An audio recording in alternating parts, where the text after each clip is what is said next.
All right, now this bird has been brined. Okay. To yes. brine or not to brine? I absolutely brine. I'm team brine. Go team yeah, brine. Yeah, absolutely. What about you? Yeah, yeah.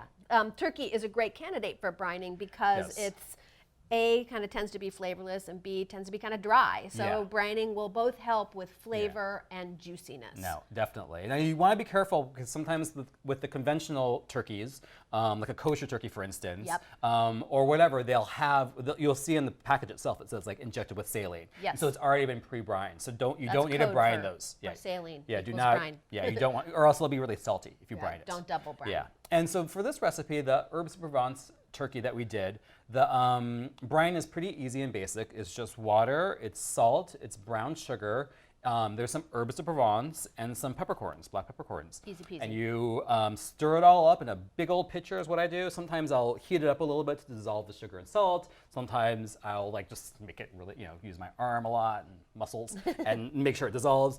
And then you put the bird in the briny bag and then you pour the brine over it, seal it up, put it in the fridge or in a cooler if you don't have room with ice packed, and then you let it sit overnight for about 8 hours. And you just let it brine. Beautiful. So pretty easy breezy. Yeah, very good. And it makes such a difference. It really does. It really does. Now, what about dry brining? Good question. Yeah. Have you ever dry brined a bird? I haven't, but I have heard that it's a good thing, and I've been thinking this year is the year. Yeah, the year of dry brining.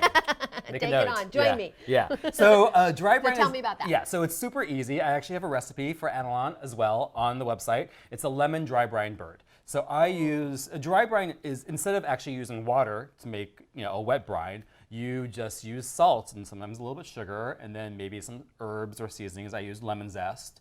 And you just take that dry ingredients and you sprinkle it all over the bird and then also inside the bird itself, and then you're done. It's super easy breezy. So it's just salting seasoning on the outside? It's just salting seasoning. And so there are a couple things to note about dry brining. One, you should always do all the stuff that you need to do before you actually dry brine. So that means trussing the bird, getting rid of the giblets. Which we're going to talk about trussing in just a sec. All the stuff that you would normally do, and you don't want to stuff the bird because the bird, after you've dry brined it, you put it in the fridge uncovered so it actually dries out a little bit for 2 to 3 days. And what's nice about it is a little more forgiving. With the wet brine, you don't want to leave the bird in there for too long. Like 8 hours is probably the maximum. It's easier to over brine when you're doing wet versus when depending you're on the doing dry. concentration of the brine, yeah. Okay. But with the dry brine, you can let it sit longer, in the fridge if you are okay. But the problem is you also have to have the room for it, and you have to be okay with having that bird just sort of sitting raw in your fridge. Right. But what happens is the reason you want to truss the turkey after you've dry brined is before you dry brine. Or you can dry brine and then immediately truss the turkey as well.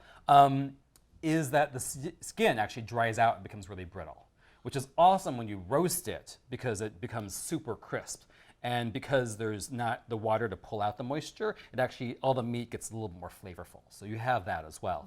Okay. But it is one of those things where you have to have the room and everything. But it's also nice. You don't have to worry about the wet brine. You're not pulling out the turkey and dealing with all that. What do I do with the water? Figuring out pouring it into a big vat that'll hold the turkey and the water. Yeah. So that's kind of nice. Cool. All right. So pluses and minuses. Yeah, Very absolutely. good.